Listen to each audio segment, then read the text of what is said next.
சுகமான பயணத்திற்காக நம்ம ஊரில் ஒரு புதிய உதயம். அதுதாங்க நம்ம கோவை டாக்ஸி. குறைந்த விலையில் நிறைவான பயணம் என்ற நோக்கத்தோடு பல சிறப்பு சலுகைகளுடன் உங்களின் பயணத்தை கொண்டாட Kovai taxi. Fast pickup, referral rewards, no cancellation fees, no peak hour charges, quick customer care service போன்ற சிறப்புகளுடன் பெண்கள் மற்றும் குழந்தைகளின் பாதுகாப்புக்கென்று எக்கச்சக்க அம்சங்களுடன் பெஸ்டான டிராவலிங் எக்ஸ்பீரியன்ஸுக்காக உடனே உங்கள் போனில் உள்ள பிளே ஸ்டோர் அல்லது ஆப் ஸ்டோரில் கோவை டாக்ஸி என்ற ஆப்பினை டவுன்லோட் செய்து புக்கிங் செய்யுங்கள். மேலும் டாக்ஸி அட்டாச்மெண்ட்டுக்கு 8610846177 என்ற எண்ணிற்கு தொடர்பு கொள்ளுங்கள். உலகெங்கும் வாழ்ந்து கொண்டிருக்கும் தமிழன் தொலைக்காட்சியினுடைய கோடிக்கணக்கான ரசிக பெருமக்களுக்கும் கோவை வாழ் பெருமக்களுக்கும் எங்களது பட்டிமன்ற குழுவின் சார்பாக நெஞ்சார்ந்த ஆங்கில புத்தாண்டு நல்வாழ்த்துக்களையும் வணக்கத்தையும் தெரிவித்துக் கொள்கிறோம். புத்தாண்டுனாலே எல்லாரும் ஒருத்தருக்கு ஒருத்தர் ஹாப்பி நியூ இயர் அப்படின்னு சொல்லுவாங்க இல்லையா? 2025 இன்னைக்கு பிறந்திருக்கு. எல்லாம் மகிழ்ச்சியாக வாழ்த்து சொல்லியிருப்பாங்க எல்லாருமே. அணைக்க வரும் ஆண்டுக்காக வாழ்த்தி கொள்கிற அதே நேரத்தில் நமக்கு அனுபவம் தந்த பழைய ஆண்டுகளையும் நாம் வாழ்த்த வேண்டும் இல்லையா? ஒவ்வொரு ஆண்டிலும் நமக்கு பல பாடங்கள் நமக்கு கிடைச்சிருக்கும், ஒரு பக்குவம் நமக்கு கிடைச்சிருக்கும். அதை வைத்து தான் நம்ம இந்த 2025 நாம் திட்டமிடுவோம். அந்த வகையில் மிகச்சிறப்பான ஒரு பட்டிமன்றத்தை இன்னைக்கு தமிழன் தொலைக்காட்சி ஏற்பாடு செய்திருக்கிறார்கள். இன்றைய சூழலில் இளைய சமுதாயம் பெரும் நம்பிக்கையே அப்படின்னு ஒரு அணி பேச வந்திருக்காங்க. பெரும் நம்பிக்கையே அப்படின்னு இல்லை, வெறும் எண்ணிக்கை தான் அப்படின்னு சொல்கிறதுக்கு இன்னொரு அணி பேச வந்திருக்காங்க. இன்றைக்கி உலக மக்கள் தொகையில் இந்தியா முன்னணியில் இருக்குது இல்லையா? அதிலும் உலகத்தில் எல்லாருமே ஆச்சரியப்படுறது என்னென்னா, அந்த மக்கள் தொகையில் இளைஞர்கள் அதிகமாக இருப்பது எங்கே அப்படின்னா நம்முடைய பாரத தேசம் என்பதை நாம் பெருமையோடு சொல்ல வேண்டும். முந்திலாம் நல்லது பண்ணிட்டு அதை ஃபோட்டோ எடுத்து போட்டாங்க சார் சமூக வலைத்தளங்களில். இப்போ ஃபோட்டோ எடுத்து போடணுங்கிறதுக்காகவே போஸ் கொடுக்குற மாதிரியே நல்லது பண்ணுறான். இன்றைக்கி அந்த மாதிரியான ஒரு மோகத்தில் இன்றைக்கி இருக்கோமா இல்லையா?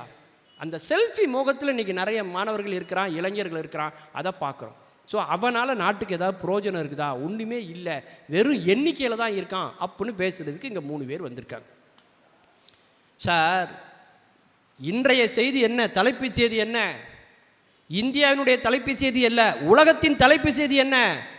உலக செஸ் சாம்பியனாக இளம் வயதில் 18 வயதில் அந்த பட்டத்தை பெற்றிருக்கிறார் நம்முடைய இந்தியர், நம்முடைய தமிழர் என்று சொன்னால் அது எப்பேற்பட்ட பெருமை! அது ஒரு சுத்து 2 சுத்து இல்லை. இவங்களுக்கெல்லாம் ரவுண்டுன்னா வேற மாதிரி தெரியும். 1 ரவுண்டு 2 ரவுண்டுன்னு 14 சுத்துங்க. 6.5 6.5ன்னு சம நிலையில் இருக்கிறாங்க. 13வது போட்டியும் ட்ரா.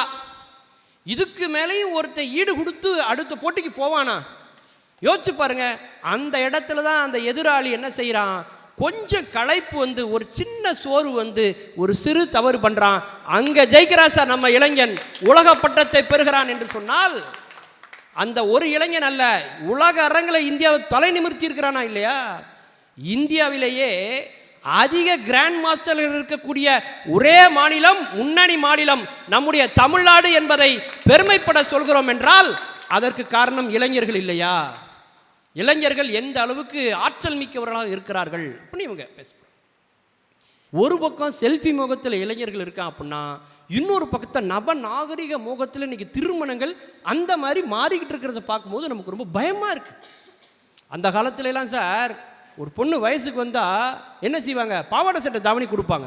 உண்டா இல்லைங்களா சார்? ஏன் பாவாடை சட்டை தாவணி போட்டாங்க? அப்போ தான் காத்தோட்டமாக இருக்கும் வயிற்று பகுதி. அப்போதான் வயிற்று பகுதி சூடாக மாறக்கூடிய நேரம், காத்தோட்டமாக இருக்கணும் அப்படிங்கிறக்காக அதை கொண்டு வந்தாங்க. அந்த இடத்துல நம்ம லெக்கின்ஸு ஜீன்ஸ் எல்லாம் போட்டு காத்தோட்டமே இல்லாமல் ஆக்கிட்டோம். அப்போ அந்த இடத்த குளிர்ச்சி பண்ணணுங்கிறதுக்காக தான் கர்ப்பப்பை என்ன பண்ணுது? நீர்க்கட்டிகளை உருவாக்குகிறது. வயிறை குளிர்ச்சியாக்குவதற்காகத்தான் கர்ப்பப்பை நீர்க்கட்டியை உருவாக்குதே ஒழிய நீர்க்கட்டிங்கிறது ஏதோ நோய் இல்லை. இன்றைக்கி நம்ம ஆட்கள் அந்த நீர்க்கட்டிக்கு போய் டாக்டரை பார்த்துட்டு இருக்கா. ஆனால் நம்ம பாரம்பரியமாக நமக்கு சொல்லி கொடுத்த அந்த தாவட சட்ட தாவணியை கட்டினா பிரச்சனையே இல்லை. இல்லையா?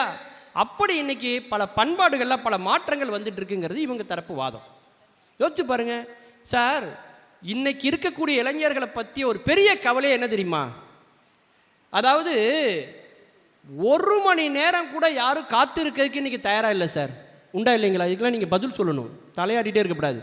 இன்னைக்கு இருக்கிற இளைஞர்கள் எதுக்கும் 1 மணி நேரம் கூட காத்திருக்க மாட்டேங்கிறான். 10 நிமிஷம் இணைய சேவை தடைப்பட்டால் பதறி போகிறானா இல்லையா? யோசிச்சு பாருங்க. ஒரு இடத்துல இன்னொரு இடத்துக்கு போகணும்னா வாகனம் இருந்தால் தான் அவன் போகிறான். கால்நடை யாராவது போகிறானா? இல்லை ஒரு சைக்கிளை பயன்படுத்துகிற கல்ச்சராவது இன்னைக்கு இருக்கா? ஒரு சாதாரண ரயில்வே ட்ராக்கில் ஒரு பிளாட்ஃபாரத்துலேருந்து இன்னொரு பிளாட்ஃபாரத்துக்கு போகிறதுக்கே அவன் அசூரியமாக நினைக்கிறான் சார். இன்னைக்கு அந்த அளவுக்கு வசதிகளோடு வாழ்ந்து விட்ட தலைமுறையாக இன்றைய இளைய தலைமுறை இருக்காங்களா இல்லையா? குளிக்கும் போது டேப்பை திறந்து விட்டா அவனுக்கு தண்ணி வரணும் சார். வரலைன்னா பக்கெட்டில் தண்ணியை பிடிக்கிறது கூட அவன் சோம்பேறித்தனப்படுறான். கழிவறையில் கூட பாருங்க, பாக்கெட்டில் கூட தண்ணி எடுத்துகிட்டு போகிற தயாராக இல்லை. இன்னைக்கு சீனாவில் ஸ்மார்ட் டாய்லெட்னு ஒன்று கண்டுபிடிச்சிருக்கான் தெரியுமா? நீங்கள் உள்ளே போகிறக்கு முன்னாடியே கதவு ஆட்டோமேட்டிக்காக திறக்கும். உள்ளே ஏசி பண்ணி வச்சுருக்கான். முன்னாடி வந்து பார்த்தீங்கன்னா கண்ணாடிலாம் கிடையாது, ஒரு பெரிய கம்ப்யூட்டர் ஸ்க்ரீன் இருக்குது. நீங்கள் உட்காந்து சிறுநீர் கழிச்சிங்கன்னா அதில் என்னென்ன டெஸ்ட் இருக்கோ அத்தனை டெஸ்ட்டுக்கு ரிசல்ட் அங்கே டிஸ்பிளே ஆகுது. பக்கத்திலே ஒய்ஃபை கனெக்ஷன் கொடுத்துருக்காங்க, சார்ஜர்லாம் போட்டுக்கலாம். இன்னும் இவ்வளோ அட்வான்ஸாக அவன் போயிட்டுருக்கான். அதெல்லாம் நம்ம ஊருக்கு வந்துச்சுன்னு வைங்களேன், இன்னும் இந்த பயில எவ்வளோ பெரிய சோம்பேறியாக மாறிடுவான் அப்படிங்கிற ஒரு வேதனையில் தான் இன்றைக்கி இவங்கெல்லாம் பேச வந்திருக்காங்க. அப்படிலாம் இல்லை சார். இளைஞர்கள் இன்றைக்கும் ஆற்றல் மிக்கவர்களாக தான் இருக்காங்க. பாரத தேசத்தை உலக அரங்கில் தூக்கி நிறுத்தக்கூடிய இளைஞர்கள் இன்றைக்கு ஏராளம் பேர் இருக்கிறார்கள். ஸ்டார்ட் அப் கம்பெனிங்கிற பேரில் பல தொழில் முனைவோர்கள் நிறைய பேர் இன்றைக்கி இருக்காங்க. அதை நம்ம இன்றைக்கி பார்க்கணும். உண்டா இல்லையா சார்? என்றைக்குமே ஃபஸ்ட் பெஞ்சில் இருக்கிற பையங்க பாருங்கள், நல்லா படிக்கிற பையலாக இருப்பான். லாஸ்ட் பெஞ்சில் இருக்கிற பையன் நம்மளை மாதிரி இருப்பான் இல்லையா? முதல் பெஞ்சில் இருக்கிற பையனுக்கு நல்லா படிக்கிற ஆற்றல் இருக்கும். கடைசி பெஞ்சில் இருக்காமல அவன்கிட்ட தான் நல்லா படைக்கிற ஆற்றல் இருக்கும். முதல் பெஞ்சில் இருக்கிற பையன் நல்ல வேலைக்கு போவான். கடைசி பெஞ்சில் இருக்கிற பையன் 4 பேருக்கு வேலை கொடுக்குற அளவுக்கு வாழ்க்கையில் முன்னேறுவான். சரிங்களா? முதல் பெஞ்சில் இருக்கிற பையன் அவன்கிட்ட வந்து வேலை வாங்குறது ரொம்ப கஷ்டம். வாத்தியார் அவன்கிட்ட வேலை வாங்க மாட்டார், பார்த்துருக்கீங்களா? லாஸ்ட் பெஞ்சுக்காரன் தான் வேலை வாங்குவார். இன்றைக்கி இந்தியாவினுடைய லாஸ்ட் பெஞ்சு யார் தெரியுமா? யார்? நம்ம தமிழ்நாடு தான். இந்தியாவினுடைய ஜிடிபியில் அதிகபட்சமான ஜிஎஸ்டியை கட்டக்கூடிய ஒரே மாநிலம் நம்முடைய தமிழ்நாடு என்று சொன்னால் அதற்கு காரணம் தொழில் முனைவோர், ஸ்டார்ட் அப். அப்படி பல ஆற்றல் மிக்க இளைஞர்கள் தங்கள் உழைப்பை நம்பி உலக அரங்கில் இந்தியாவை உயர்த்தி கொண்டிருக்கிறார்கள் என்பதை பேசுவதற்காக இங்கே வந்திருக்கிறார்கள். பட்டிமன்ற மரபுப்படி தலைப்புக்குள்ளே நான் அவ்வளோ போகக்கூடாது. அதனால் முதல்ல பேச்சாளர்களை பேச சொல்லிவிட்டு அப்புறம் என்னுடைய கருத்துக்களை நான் சொல்லலான்னு இருக்கேன். இன்றைய சூழலில் இளைய சமுதாயம் பெரும் நம்பிக்கையே அப்படிங்கிறதுல நம்பிக்கையோடு இந்த புத்தாண்டை ஆரம்பிப்போம். வாங்க, பெரும் மதிப்பிற்குரிய டாக்டர் பி ராஜேந்திரகுமார் அவர்களை உங்களது கைத்தட்டலுக்கிடையே அழைக்கிறேன்.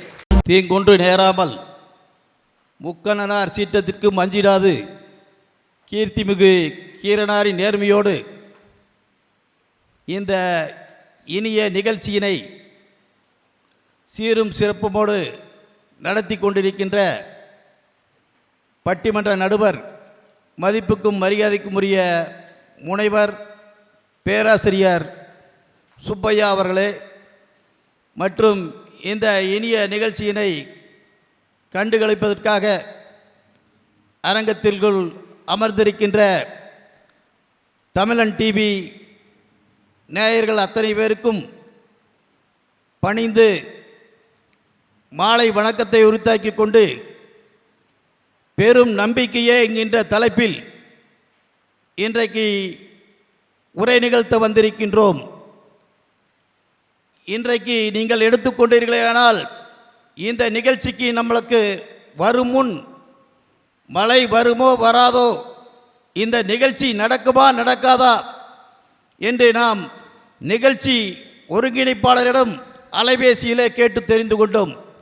அந்த அளவுக்கு இன்றைக்கு கோவை மாநகரம் முழுவதும் கனத்த மழை பெய்து கொண்டே இருக்கின்றது. இப்பொழுதும் பெய்து கொண்டுதான் இருக்கின்றது. இன்றைக்கு நடுவர் அவர்களை பார்த்து கேட்கின்றேன், நம்பிக்கை திட்டமிடல் இருந்ததால் தான் இன்றைக்கு இந்த நிகழ்ச்சிக்கு நீங்கள் வெளியூரில் இருந்து வந்திருக்கின்றீர்கள். நம்பிக்கை இல்லாவிட்டால் இந்த இளைஞர், நடுவராகிய இளைஞர் வந்திருப்பாரா என்று நான் கேட்கின்றேன். ஐயா, என்ன இளைஞன் இருக்கீங்க, நீங்கள் எவ்வளோ நேரம் வேணால் பேசுங்க. இன்றைக்கு நமது இளைஞர்களை எல்லாம் தமிழ்நாட்டிலே கடந்த சில வருடங்களுக்கு முன்னரே நிகழ்ந்த கொரோனா என்கின்ற ஒரு மாபெரும் நோயால் பாதிக்கப்பட்டு அனைவரும் அவதிப்பட்டு பல்லாயிரக்கணக்கோர் உயிரிழக்க நேர்ந்தது. அந்த சம்பவத்தில் நமது இளைஞர்கள் சமுதாய அர்ப்பணிப்போடு, தேசிய உணர்வோடு மக்களுக்காக, நம் மக்களுக்காக அவசர குடிநீர், மருத்துவ முகாம், இலவச வேட்டி சேலைகள் எல்லாம் வழங்கி நிவாரணங்களை வழங்கி கொடுத்தது நம்பிக்கையுடன் நம் இளைஞர்கள் மட்டுமே என்பதை இந்த நேரத்திலே ஆணைத்தரமாக சொல்லிக்கொள்ள விரும்புகின்றேன். எங்கள் வீட்டில் கூட சார், கொரோனா நேரத்தில் என் ஒய்ஃப்ட்ட ஒரு கேசரி கேட்டேன். அந்த கேசரியில் சுக்கு, மிளகு, இஞ்சி, கருவேப்பிலை, கொத்தமல்லி இதெல்லாம் போட்டு தான் என் ஒய்ஃப் எனக்கு கேசரியே கொடுத்தா. இந்த கபசர குடிநீர் இருக்குல்ல, அதில் தான் நாங்கள் உப்புமாவே கிண்டி சாப்பிட்டோம். கபசர உப்புமா அப்படின்னு பேர். அந்த அளவுக்கு அத்தனை பேரும் உயிர் பயத்தில் இருந்தோம். ஆனால் அப்போல்லாம் நிறைய பேர் புறப்பட்டு போனாங்க இல்லையா? ஆனால் அவங்களெல்லாம் விட்டுட்டு நம்மெல்லாம் இன்றைக்கி தங்கி இருக்கோன்னா என்ன காரணம்? நம்மால் இந்த உலகத்தில் நடக்க வேண்டிய ஏதோ ஒரு நல்ல காரியம் இருக்கிறது ஒன்று என்று ஆண்டவன் நினைத்திருக்கிறான், அதனால் விட்டு வைத்திருக்கிறான். இன்றைக்கு தமிழ்நாடு மட்டுமல்ல, இந்திய அளவிலே நம்பிக்கையான இளைஞர்களை நாம் இன்றைக்கு பெற்றிருக்கின்றோம். இன்றைக்கு தமிழ்நாட்டில் உள்ள அத்தனை பெற்றோர்களும் இன்றைக்கு சிறப்பான பையன்களை, பொன்களை பெற்றதற்கு பெருமைப்படுகின்றோம். அந்த அளவுக்கு இன்றைக்கு அமெரிக்கா, லண்டன் உள்ளிட்ட நாடுகளிலெல்லாம் நமது இளைஞர்கள் சிறப்பாக பணியாற்றி நமது குடும்பத்திற்காக வருவாயை ஈட்டுகிறார் என்று சொன்னால் மிகையாகாது. எடுத்துக்காட்டாக ஒன்றை சொல்ல விரும்புகின்றேன். எப்படி என்று சொன்னால், கோவையிலே ஒரு மாணவன் 10ஆம் வகுப்பு 9ஆம் வகுப்பிலே ஒரு ஹையர் செகண்டரி ஸ்கூலிலே அனுமதி, அட்மிஷன் கேட்கின்றார்கள். அவருக்கு அங்கே தகுதியில்லை என்று நீக்கிவிடுகிறார்கள். அதே மாணவன் வேறொரு ஹையர் செகண்டரி ஸ்கூலில் படித்து அதே பள்ளிக்கு +1 அவன் அங்கே சேர்கிறார். சேர்ந்ததுக்கு பின்னால் நல்ல மதிப்பெண் பெற்று கோவையில் உள்ள பிரபல கல்லூரி பிஎஸ்சியிலே பயில்கிறான். அங்கும் நல்ல முறையில் தேர்ச்சி பெற்று இளநிலை கல்வியை முடித்ததுக்கு பின்னர் முதுகலை கல்வி MBA மார்க்கெட்டிங் படித்து அதை படிக்கின்றார். அந்த நிலையில் ஒரு வருடம் கோவையிலே பயின்று அடுத்த வருடம் லண்டனிலே பயில வேண்டும். அங்கு சென்றும் முதலாவது மாணவனாக தேர்ச்சி பெறுகின்றான். ஏனென்று கேட்டால், அவன் நம்பிக்கையாக படித்ததால் தான் அவனுடைய பெற்றோர்கள் அவனை அங்கு சென்று சேர்த்தார்கள். 9ஆம் வகுப்புக்கு அந்த சாதாரண ஹையர் செகண்டரி ஸ்கூலுக்கு அட்மிஷனுக்காக கிட்டத்தட்ட 3 முக்கிய பிரமுகர்களிடத்திலே கடிதம் வாங்கி கொடுத்தோம். ஆனால் அவர்கள் நிராகரித்து விட்டார்கள். 3ஆவது வகுப்பிலே நம்பிக்கையோடு பயின்றதால் தான் அவன் அந்த பள்ளியிலே சேர்த்தார்கள். இன்றைக்கு லண்டனிலே பயின்று இன்றைக்கு லண்டனிலே அங்கே வேலை பார்க்கக்கூடிய ஒரு நிலைமையை இன்றைக்கு பெற்றிருக்கின்றான். பெற்றோர்களுடைய நம்பிக்கையை பெற்றிருக்கின்றான். அந்த இளைஞர் யார் என்று சொன்னால் என்னுடைய மகன் சுகந்தன் பாலாஜி தான். இன்றைக்கு பெற்றோர்களுடைய நம்பிக்கை அபாரமாக பெற்றிருக்கின்றார். நடுவர் அவர்களே, சபாஷ் சபாஷ். இன்றைக்கு பிஎஸ்சியிலே கடந்த வாரம் கிராஜுவேஷன் நடந்தது. அந்த கிராஜுவேஷனில் இளநிலை பயிற்சி தேர்ச்சி பெற்றவர்கள் கிட்டத்தட்ட 3600 பேர் பயிற்சியிலே தேர்வு பெற்றார்கள். ஏன் இதை சொல்கிறேன் என்றால், வருடம் வருடம் நம்பிக்கையோடு பயின்று பெற்றோர்களுக்கு சம்பாதித்து கொடுக்க வேண்டும் என்கிற எண்ணம் இன்றைக்கு தமிழ்நாட்டு இளைஞர்களுக்கு அதிகம் ஏற்பட்டு இருக்கின்றது என்று சொன்னால் மிகையாகாது. 2020-21 வந்து நானும் எங்கள் அம்மாவும் வந்து ஒரு கோயம்புத்தூர் கமுண்டம்பாளையத்தில் ஒரு வீட்டுக்கு போகிறோம். அங்கே போய் நாங்கள் பொண்ணு கேட்கும்போது அந்த பொண்ணு, சார் நடுவரில் இது ரொம்ப கவனமாக நீ கேட்டுக்கின்னு, அந்த பொண்ணு வந்து நம்பிக்கையோடு TNPSC படிச்சுட்டு இருக்காங்க. அகாடமி எல்லா கோர்ஸ் வாங்கி படிச்சுட்டு இருக்காங்க. அவங்க வந்து என்ன சொன்னாங்கன்னா, ஒரே வார்த்தை, இந்த மாதிரி அரசு பதவி இருந்தால் மட்டும் நீங்கள் வாங்க. ஏன்னா என் பொண்ணு கண்டிப்பாக வந்து முதல்நிலை தேர்வு எழுதிட்டு இருக்காங்க. அதனால் கண்டிப்பாக வந்து அவள் வந்து நிச்சயமாக வந்து ஒரு அரசு உயர் அதிகாரியாக தான் வருவாங்க. நாங்களும் வந்து கவர்மெண்ட் அரசு பதவிகள் இருக்கிறவங்களுக்கு தான் வந்து நாங்கள் பொண்ணு கொடுப்போம் அப்படின்னு சொல்லிட்டாங்க. அந்த பொண்ணு டிஎன்பிசி எழுதி முதல் மதிப்பெண் பெற்று உம்முடைய பூண்டியில் டிஎஸ்பியாக பணியாற்றி இருக்கின்றார். கடந்த 10 நாள் தாச்சு அந்த பொண்ணு வந்து டிஎஸ்பியாக பணியாற்றி கொண்டிருக்கின்றார். உண்மையிலேயே எதுக்காக இதை நான் சொல்கிறேன் அப்படின்னா, நம்பிக்கையோடு வந்து அந்த பொண்ணு சொல்லுச்சு, அரசு வேலையில் இருக்கின்ற மாப்பிள்ளையைத்தான் நான் தேர்வு செய்தேன், வேறு யாரும் வேண்டாம் என்று சொல்லி இன்றைக்கும் அவர்களுக்கு இது வேலை தேடிக்கொண்டிருக்கின்றார்கள் கூறி வாய்ப்புக்கு நன்றி கூறி விடைபெறுகின்றேன். நன்றி, வணக்கம். அதை மறுத்து பேசுறதுக்காக இல்லை, வெறும் எண்ணிக்கை தான், அவங்கெல்லாம் பெரிய நம்பிக்கை இல்லை அப்படின்னு பேசுறதுக்காக வருகிறார் திரு ஜெயராமன் அவர்களை உங்களது கைத்தட்டலோடு அழைக்கிறேன். வாங்க. மக்கள் அனைவருக்கும் வணக்கம். என் பேர் முத்துக்குமாருங்க.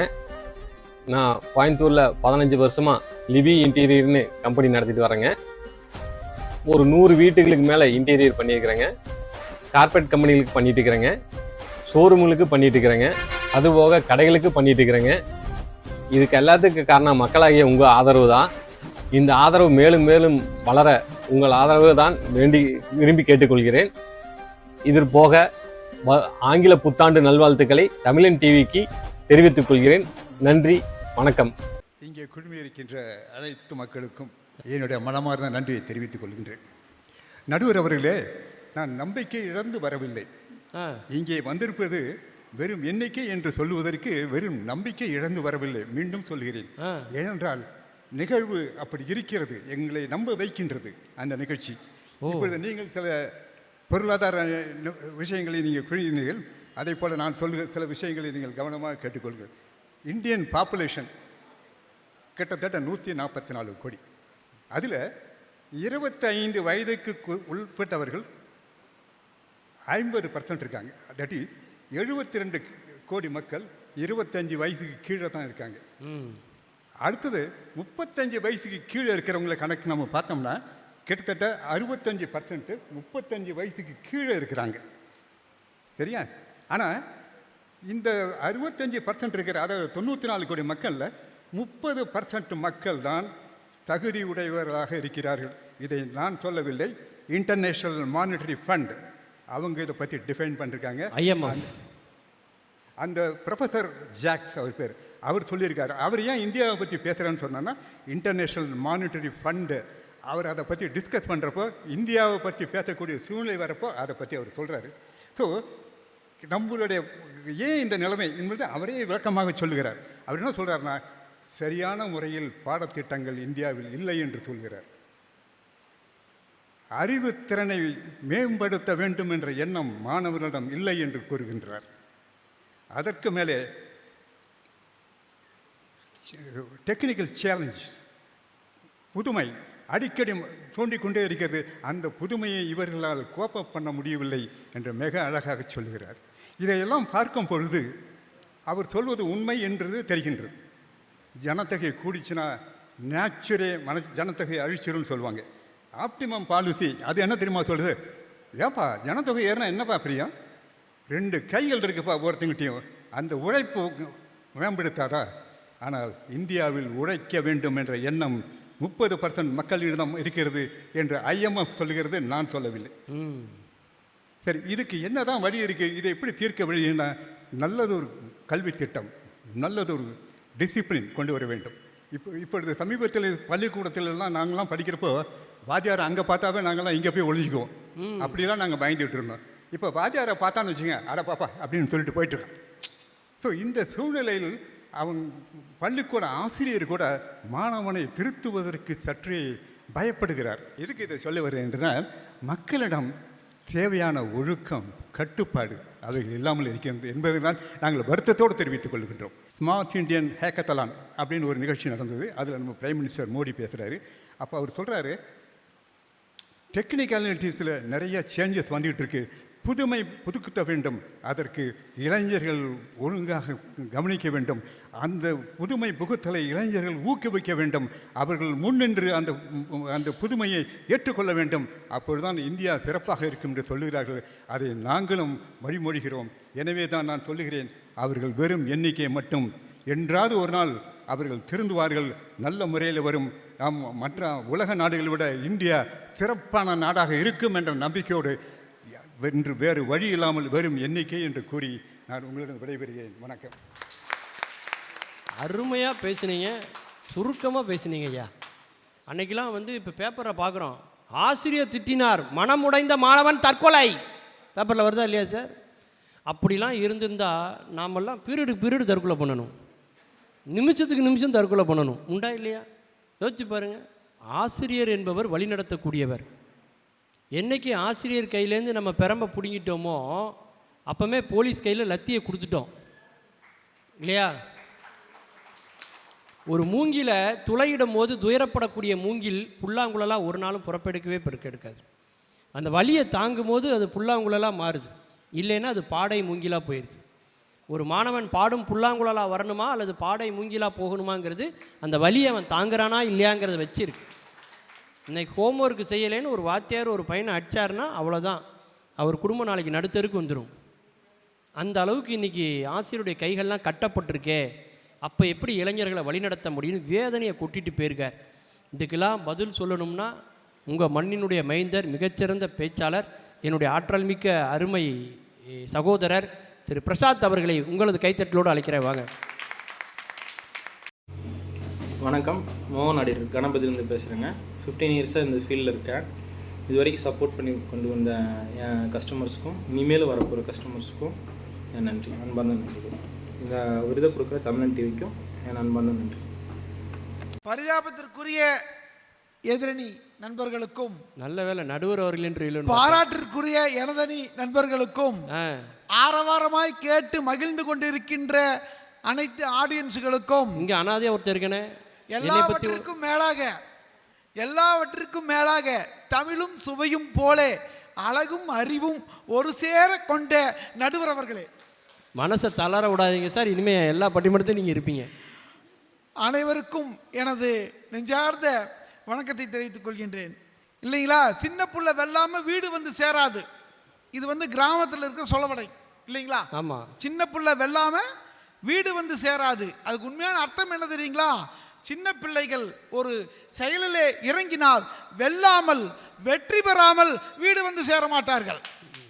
அதுதாங்க நேற்று ஒரு சின்ன பையன் சிங்கப்பூர் போய் சதுரங்க வேட்டையாடுகின்ற சாதாரண மனிதர்களை பற்றி நான் பேச வரவில்லை.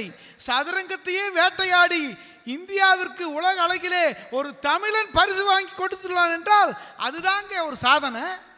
அதை யோசித்து பார்க்கணும். நாம இன்றைய காலத்து இளைஞர்களுக்கு என்ன பிரச்சனை நினைக்கிறீங்க?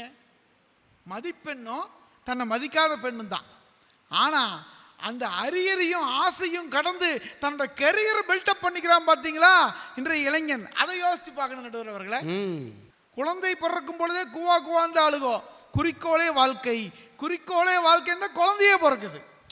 அப்துல் கலாம் ஐயா அவரிடம் போய் ஒருத்தர் கேட்டாங்க, உலகிலேயே மிகச்சிறந்த விஞ்ஞானி யாருன்னு. கேள்வி கேட்டுட்டு வெயிட் பண்ணிட்டு இருக்காங்க, ஐன்ஸ்டீனை சொல்லுவாரோ இல்லை நியூட்டனை சொல்லுவாரோன்னு.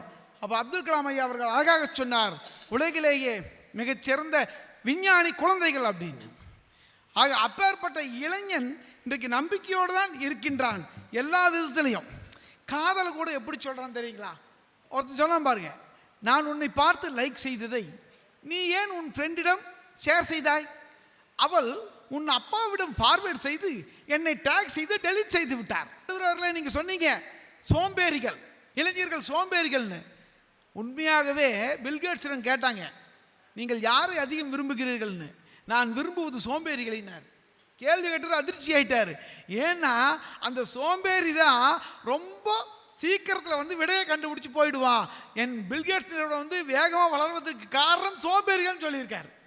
ஆக இளைஞர்கள் சோம்பேறிகள் கடினமாக உழைப்பதை விட கவனமாக உழைத்தால்தான் வாழ்க்கையில் முன்னுக்கு வர முடியும். நான் புரிஞ்சு வச்சிருக்கிறான். Y2Kன்னு ஒரு பிரச்சனை வந்துச்சு தெரியலைங்களா? 2000 அதாவது 99 வரைக்கும் தான் டிஜிட் இருந்தது. 2000 4 டிஜிட் போட முடியல.